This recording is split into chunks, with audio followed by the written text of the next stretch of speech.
Good evening. It's 8 o'clock. I'm Sally Burdett. Welcome to eNews. Your top stories this evening. We go to the northern Cape town of Orania. Our reporting team has spent the day there to find out if it's about culture or colour. To come and build inside Orania. The former CFO of a company that the PIC invested in says she was asked to inflate the company's profits and make irregular money transfers. And British music sensation Sam Smith's voice has taken the strain. He's been forced to cut his South African concert short. And we start here in the Northern Cape. Everyone is welcome, say the people of Orania. They're not racist. It's all about culture and not colour. They want to preserve their Afrikaner heritage. Well, we've had a team on our election road trip visiting the area today, headed up by our anchor, Gambi. And a little earlier, he spoke to a member of the leadership of the small community. Are black people welcome to come and build inside Orania? If they are willing to assimilate and become Afrikaners and show the willingness to be that, the answer would be a yes. The other thing is we also have other communities that we're working with their own culture, like the Minyameni community in the Eastern Cape. So the practical answer would be a yes. If they would really want to, that's the different question. I mean, we're an Afrikaner community with a specific goal, and that's to preserve our community. Well, a little earlier this evening, I spoke to Oli after he'd spent the day there and asked him if he feels welcome in Orania. The community here has been very welcoming to us. It's a team of about 8 or 9 people, and up until a particular moment that happened late in the afternoon, and very coincidentally when we were at the Verwoerd Museum, one of the residents here who was apparently driving in a Corolla stopped and spoke to 2 of our colleagues who were not inside their house and said to them, well, this is the last time that you coming here. And they said, sorry, what are you saying? And then he just drove off. And so the leadership here has been somewhat left red-faced, and so they have been huddled in a meeting, we are told, and we hopefully still feel welcome. After your experiences today, and clearly you've had 2 very different experiences, do you believe that, or do you think it's code for ultimately we only want white people here? Yes, they say that other races are welcome to Orania, provided that they can assimilate into the Afrikaner culture. So what does it mean? Because you also have the coloured community that speaks Afrikaans, that basically lives the Afrikaner culture, but they're very clear that, look, it's about assimilation, and I've been really trying hard to say, give me the practicalities. What does it mean practically to assimilate into the Afrikaans culture or Afrikaner culture? And that doesn't seem to be coming through. And regarding the forthcoming elections, they still see themselves as part of South Africa. Will they be voting? And do you have an idea who they'll be voting for? The signposts that are on the lamp posts around Orania are those of the Freedom Front Plus. And I did ask 2 young ladies today whether or not they'll be voting. One of them said, actually, I am registered to vote, and but I just can't tell you who my vote is going to go to. They're still very much interested in national politics, and they seem to be people who do participate in the general election. For you, is this a relic of the old apartheid system, or something that might gain traction as perhaps Afrikaans-speaking South Africans feel marginalised? I honestly am trying to get my head around whether or not what these people are doing is genuine. But I can tell you one thing, Sally, it definitely is working for them. There are clean streets here. There are smooth roads. The water is running, and they're working very hard to make sure that this self-dependence or this self-reliance is actually fruitful at the end of the day. That's our anchor, Gambi, coming to us from Orania in the Northern Cape a little bit earlier today. Well, the eNCA Freedom Party says it wants to take back KwaZulu-Natal. The party governed the highly contested province for a decade until 2004. That's when, of course, the ANC took over. IFP leader Mangosuthu Buthelezi addressed his party's provincial rally in Pietermaritzburg today, and our reporter Sipamanda Goge was there. The IFP says it has a proven track record in governance. You can trust us to get the economy working, and you can trust us to promote social cohesion. You can trust us to be tough on crime, and you can trust us to fight gender-based violence. You can trust us to promote responsible land reform, and you can trust us to fix the education system. You can trust us to improve the health care system, and you can trust us to protect our environment. And to make KwaZulu-Natal work again. The party is pinning its hopes on this man as its KwaZulu-Natal premier candidate. Level of abuse and violence against women and children are staggering. The IFP will champion the increase of financial support for Chapter 9 institutions such as the Commission on Gender Equality. It will champion the equal pay for equal job. Despite its wishes, with these elections expected to be highly contested, the IFP may not be able to wrest back control of KwaZulu-Natal after all. But it's willing to enter into a coalition government with other parties should there be no clear winner. Sipamanda Goge, Pietermaritzburg, KwaZulu-Natal. Meeting words there from Velenkosi Hlabisa, of course, the IFP KZN Premier candidate. Well, we move back to Johannesburg now, and the former Chief Financial Officer of IO Technology Solutions took the stand at the PIC inquiry today.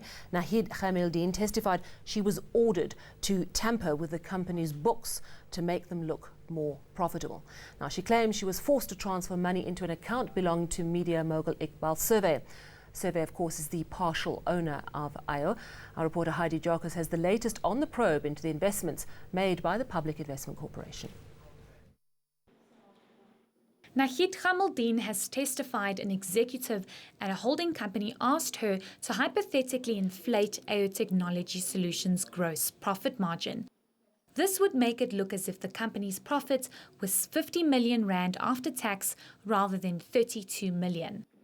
But it appears these theoretical results were then submitted as if they were the actual financials. He queried why the margins were so low, as he was expecting a higher profitability, and asked me to adjust the spreadsheet to reflect the usual margins to show him what the effect on PAT would then be. These very same results are now being investigated by the Johannesburg Stock Exchange. Khamildeen was also asked why millions of rands was paid from AO's bank accounts to 3 Laws Capital owned by Iqbal Survey. She said she was instructed to do so in an attempt to diversify the company's cash holding. In retrospect, I realized that I erred in making the payments, but did so because Abdullah was adamant that the payments be made. The board subsequently ratified this as an investment with 3 Laws Capital, and I signed an investment mandate to this effect. The Commission has queried the state of corporate governance at AO after it was revealed another consortium of surveys, Premier Fishing, was used to fund the buying of AOBE shares. The inquiries asked the evidence leader to keep an eye on Khamildeen in case there are any repercussions resulting from her testimony, given she still works for AO in another capacity. In a statement, AO denies there would be negative repercussions for employees called to testify at the Commission. Heidi Jocas in Pretoria. Former KZN Hawks head Johan Boysen has told the Zondo inquiry of a meeting with former President Jacob Zuma's son Edward. Boysen says Edward Zuma asked him to unfreeze 15 million rand because he was in business with Toshan Pandey. Now, the money was frozen during an investigation into the controversial KwaZulu-Natal businessman. Boysen says he refused to release the money as that would amount to corruption. He started talking about the 15 million rand which I had frozen. And then he asked me if it's possible for me to unfreeze the money. So I said to him, but what's your interest in this money? He said to me, no, he's a silent partner with Toshon Pandey, and he's not getting his dividends because I'd frozen the money. So I said to him, but did you invest into the business of Toshon Pandey? And he said, yes. I said, how much did you invest? He said, no, he had invested 900,000 rand. So I said to him, look, let me give you some advice. Go and approach Mr. Toshon Pandey and tell him you want your 900,000 rand back, and take your money and walk away and never look back again. And we laughed, and he said, no, that's what he was going to do. And I made it clear to him, I cannot unfreeze the money because I'll make myself complicit in the commission of a crime. That will be corruption in itself. The thrills have come to an abrupt end for concert goers in Cape Town. It's been announced that British singer-songwriter Sam Smith's remaining Thrill of It All tour has been cancelled. This after doctors advised the performer to slow down because his voice is taking strain. Tanya Neff takes a look at what showgoers are making of it all on social media. Filmnet and Big Concerts present Sam Smith, the Thrill of It All tour. It's the concert that South Africans were waiting for with much anticipation. Award-winning British singer Sam Smith's first official performance in the country. And while Johannesburg enjoyed an outstanding performance by the singer, things were a little different for Cape Town fans. 45 minutes into his first live performance in the mother city, the singer sadly cut things short after experiencing serious vocal cord issues.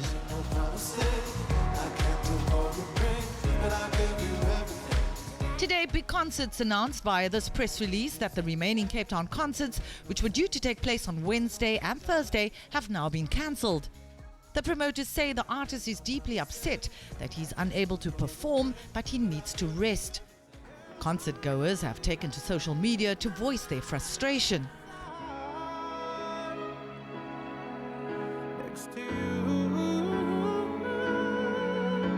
While others were sympathetic to Smith's condition.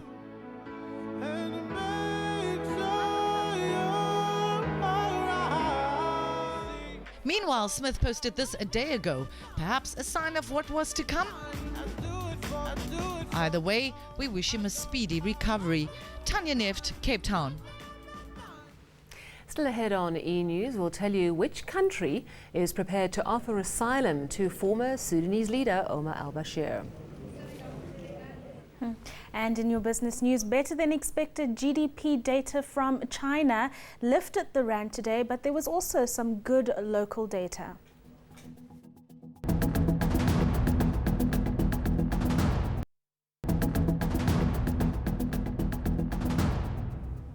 Let's talk business in the markets now with Rafiwa Madzena. Rafiwa, Tiger Brands not having a good day. They've received their class action summons for the listeriosis outbreak, which was traced to one of their plants. Absolutely. Not a good day for them. What's the next move? So they have said that they're going to fight this class action tooth and nail. They are not backing down, saying that they are not liable. So this class action is divided into two parts, where they have to admit liability for the over 1,000 people that were negatively impacted by the outbreak of listeriosis. And the second part is the damages that they will have to pay. Now, bear in mind that this company has lost over R1 billion because of the outbreak, as well as over 400 million rand in revenue. And now what they're going to have to focus on is getting some funding to pay those damages should the court decide that they are liable in that sense. Because insurance doesn't cover this, am I right? It doesn't cover all the elements, so they won't be paying for those punitive damages that people will be claiming for at that class action, Sally. So it's going to be a company to watch closely. I assume investors are going to be very wary about investment going forward. Some investors who might be a little happier this evening, news that the strike looks like it's over at Sibanye. The workers have spoken, it seems. The workers have spoken indeed, Sally. So we saw reports of workers going to management at AMCU saying, we want the strike to end. And this as a result, AMCU met with management of Sibanye and an agreement was signed to end the strike. So now if they continue, it is now an unprotected strike. They have put out a memo saying that workers will be fetched with transport from their homes in the rural areas back to the mines. So we know that Sibanye has lost billions over the 5 months weeks that the strike has gone on. And they've even now said they will be giving these miners loans, 5,000 Rand loans, which they can pay back over the next 12 months, just so that they can find their feet again, Sally. But good news indeed. Yes, absolutely. How are the markets today? So it was a little bit of a flat day on the JSE, Sally. So we saw losses coming through from the mining stocks, which affected gains in all the other indices. Earlier, though, we did see sentiment being driven by a boost in news that the Chinese economy grew by about 6.4% in the 3 months to end March.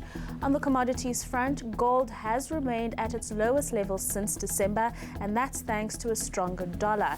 Meanwhile, oil hit its 2019 high today, reaching $72 a barrel in early trade. It has since paid some of those gains. Onto the local unit now. The local currency led gains amongst emerging market peers. Now, the rand was firmer against major global currencies this afternoon, given a little bit of a boost by better than expected local and international data, Sally. That is good news. We'll take it. Thank you very much, Rifiwe. Let's look at some international news now. And Uganda says it will consider offering asylum to ousted Sudanese leader Omar al-Bashir. Uganda's Foreign Affairs Minister says the offer would be open despite the International Criminal Court arrest warrant. Uganda says al-Bashir played a crucial role in peace efforts in neighbouring South Sudan. Al-Bashir currently being held at a prison in Khartoum. He's been held in the presidential residence since he was overthrown last week.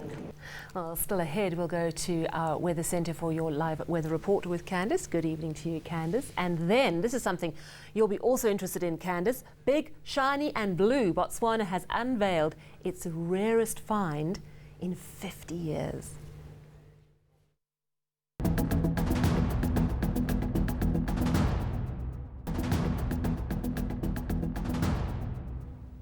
As we edge ever closer to that lovely long weekend, let's find out what's happening with your weather. Good evening to you, Candice. How's it looking? Hi, good evening, Sally. Well, it was a chilly start to the day over the interior. In fact, there were even the first reports of frost over parts of the Free State early this morning. Another cold night is in store across South Africa's interior.